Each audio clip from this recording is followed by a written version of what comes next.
de las vidas de los apóstoles eran tan impresionantes que hasta en medio de la persecución se temía ponerles la mano encima. Eran buenos, respiraban amor, bondad por los demás. No, entonces vamos contra todos, pero contra estos 12 no. Ahora vean esta parte. En el siglo 8 antes de Cristo, los asirios conquistaron el reino del norte. Por eso les puse un mapa ahora para que vayan ubicando. El reino del norte abarcaba más o menos estas partes y tenía como capital Samaria. Y luego dice que en el siglo 6 antes de Cristo, los babilonios vinieron y conquistaron Jerusalén, el reino del sur, esto, donde está Judea. Pero después, en el siglo 5 antes de Cristo, Esdras y Nehemías reconstruyeron la ciudad, reconstruyeron el templo y los muros de Jerusalén. Pero los samaritanos les dijeron: ¿qué les parece si les ayudamos? Los samaritanos. Y los de acá de Judea, encabezados por Nehemías, les dijeron: ¡fuchi! Ustedes están mezclados, ustedes son profanos, ustedes son gentiles, ustedes ya no son puros de Israel. Y rechazaron a los samaritanos. Desde entonces, desde el siglo 5 antes de Cristo, tenía 5 siglos.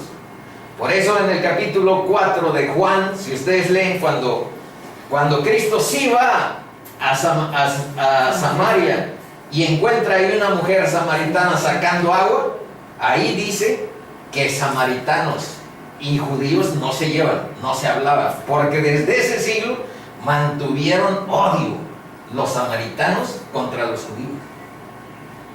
5 siglos de odio, hasta donde estaba con Jesús. Y ahora vamos a ver que eso influye en la llegada de estos evangelistas que llegaron, no, pues tan felices. Por eso vean acá, dice: y así había gran gozo en aquella ciudad. Estaban como reconciliándose con Dios por vía de los judíos, pero por unos judíos diferentes, que no estaban con la ortodoxia anterior, sino que estaban llevándoles a Cristo, específicamente a Cristo. Cristo reconcilia entonces esa parte. Bueno, ahora vámonos acá. Ese no está aquí. Hechos 8, del 9 al 20 y tantos. Madre purísima, a ver hasta dónde llegamos. Pero había...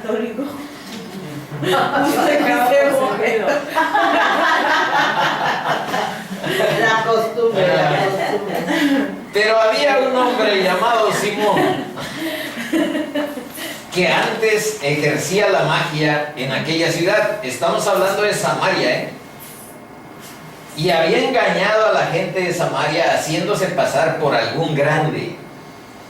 A este oían atentamente todos, desde el más pequeño hasta el más grande, diciendo: este es el gran poder de Dios. Y se trataba de un mago que, si tenían poderes, eran diabólicos, porque los poderes de Dios no se expresan de esa manera. Y le estaban atentos, porque con sus artes mágicas les había engañado mucho tiempo. 12. Pero cuando creyeron a Felipe, este es el evangelista que llegó a Samaria, que anunciaba el evangelio del reino de Dios y el nombre de Jesucristo, se bautizaron hombres y mujeres. 13. También creyó Simón el mago mismo, y habiéndose bautizado, estaba siempre con Felipe, y viendo las señales y grandes milagros que se hacían, estaba atónito. Cuando los apóstoles que estaban en Jerusalén, les digo, ahí aparecen los apóstoles, oyeron que Samaria había recibido la palabra de Dios, enviaron allá a Pedro y a Juan. los cuales, 15, habiendo venido, oraron por ellos para que recibiesen el Espíritu Santo, porque aún no había descendido sobre ninguno de ellos, sino que solamente habían sido bautizados en el nombre de Jesús. Entonces les imponían las manos y recibían el Espíritu Santo. Cuando vio Simón el mago, vean la visión desde el egoísmo de este chico y la maldad. Cuando vio Simón que por la imposición de las manos de los apóstoles se daba el Espíritu Santo, les ofreció dinero, diciendo: dadme también a mí este poder, para que cualquiera a quien yo impusiera las manos reciba el Espíritu Santo. Entonces Pedro le dijo: tu dinero perezca contigo, porque has pensado que el don de Dios se obtiene con dinero. Y vean lo que le dice: no tienes tu parte ni suerte en este asunto, porque tu corazón no es recto delante de Dios. Arrepiéntete pues de esta tu maldad y ruega a Dios si quizás te sea perdonado el pensamiento de tu corazón, porque en hiel de amargura y en prisión de maldad veo que estás. Respondiendo entonces Simón dijo: rogad vosotros por mí al Señor, para que nada de esto que habéis dicho venga sobre mí. Y ellos, habiendo testificado y hablado la palabra de Dios, se volvieron a Jerusalén, y en muchas poblaciones de los samaritanos anunciaron el Evangelio. Bueno, eso es lo que pretendemos terminar. Ya en unos 5 minutos cerramos. Dice: no es tan sorprendente en esta historia de Simón, cuando aún en nuestros tiempos no se han acabado los adivinos y los astrólogos. Hace rato estábamos aquí con mi hermana hablando sobre que hubo una persona que nos puso en un grupo de la familia que hoy iba a temblar, que nos pusiéramos listos porque hoy iba a temblar. Y ella estaba contando que su hija también ve, cuando ve el cielo que están las nubes aborregadas, también dice: va a temblar. Entonces, y también hay personas que ven sus horóscopos en las revistas de manera continua. Entonces todavía mucha gente consulta ese tipo de información y se engañan a sí mismos y creen en horóscopos, supersticiones burdas y magia. 2. Simón no estaba interesado en que la gente recibiera el Espíritu Santo, sino en el poder y prestigio que eso le reportaría a él. Esta exaltación del ego es un peligro que acecha a todos. Ahora, acuñado por esta historia la palabra, deben de saber que de esta historia de Simón existe ahora la palabra simonía, que quiere decir la compra o venta indigna de dignidades sagradas. 4. Sí, ahí hay una A que está separada. Simón no supo que ciertos dones dependen del carácter. No se compran con dinero. Y fíjense bien en esto: Dios es el que quiere que reflejemos la imagen del ser más hermoso y más glorioso que este universo ha conocido: Cristo Jesús. Él es el que quiere forjarnos un carácter, cambiarnos, transformarnos y hacernos semejantes a su Hijo. Esa es la tarea. En nuestras manos. ¿Ustedes creen que eso de asemejarnos? No, eso es burdo.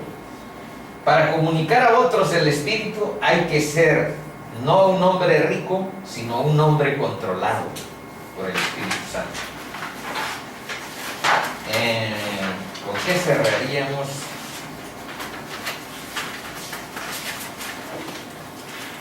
Con hermanitos, que no tienen, se los prometo. ¿La conclusión? Sí.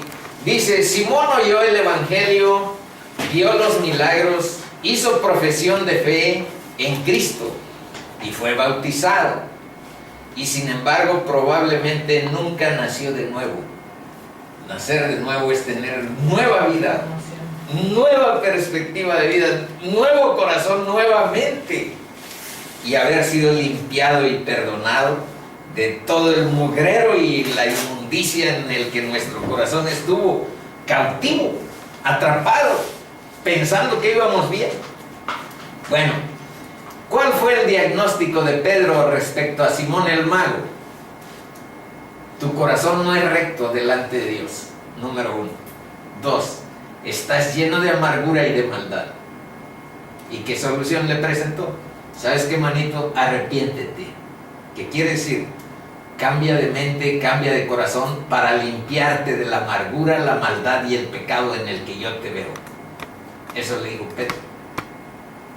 ¿Cómo respondió a Simón al diagnóstico de Pedro? No respondió bien, porque en vez de arrepentirse y orar con Dios, fíjense lo que dijo: oren por mí. O sea, eso nos pueden decir aquí. Si tú le dices a una persona, ¿sabes qué? Arrepiéntete delante de Dios porque tu camino no es recto, vas mal. Ora por mí, yo no me quiero arrepentir. Entonces, no respondió bien este chavo. No solo hay que pedir que oren por nosotros, debemos arrepentirnos y orar delante de Dios. Ese es el nuevo pacto. Hablar, los intermediarios no existen, el único acreditado es Cristo, a quien estamos siguiendo. Conclusiones de la sesión de hoy. El Evangelio tiene un poder sobrenatural para cambiar al hombre natural. No importa si el mismo diablo está controlando la vida de alguien, esto lo puse por Simón, pero también nosotros somos cautivos en muchas ocasiones de él. El Evangelio tiene el poder para liberarnos. Aunque muchos se opongan, deben de saber que un emperador romano, con todo el poder del imperio en su mano, Nerón, tenía como mira que él pasara a la historia como aquel que acabó con los cristianos. Yo quiero pasar como el emperador que dejó barrido todo eso de Biblia y de cristianos, y lo intentó. Hizo matazón de cristianos que los ocupó como mecheros. Bueno, en la película esa que fuimos a ver apenas de Pablo, apóstol de Cristo, algo más o menos ahí bosqueja. Aunque muchos se opongan, nosotros también vamos a recibir tarde o temprano menosprecios, vituperios, porque levantemos con orgullo y como un emblema que nos llena de verdadera plenitud el nombre de Cristo. Aunque muchos se opongan, Dios continuará avanzando en la conquista de este mundo. Y de lo que se trata es de que nosotros seamos parte de ese ejército de gente que quiere trascender el nombre de Jesús en todos los círculos en los que nos movamos. Bueno, les pido que nos pongamos un minuto de pie, por favor, solo para dar gracias. Padre Santo, gracias porque nos permite reunirnos en tu nombre para buscar en tu palabra la luz que le dé a nuestras vidas el sentido que necesita, el enfoque, la orientación y la plenitud de tu presencia. Padre, ayúdanos a tener en nuestras vidas familiares, en nuestras vidas comunitarias, en nuestras vidas laborales, tu presencia, que tengamos tu bendición. También protégenos y guárdanos de las acechanzas que nos rodean. Vivimos en una ciudad llena de notas rojas, llena de criminalidad y de oscuridad, de ignorancia, de falta de misericordia. de falta de verdad en las vidas de la gente, de falta de conocimiento de Dios. Padre, ayúdanos, guíanos y guárdanos. Te lo pedimos en el nombre de Jesús. Amén. Amén.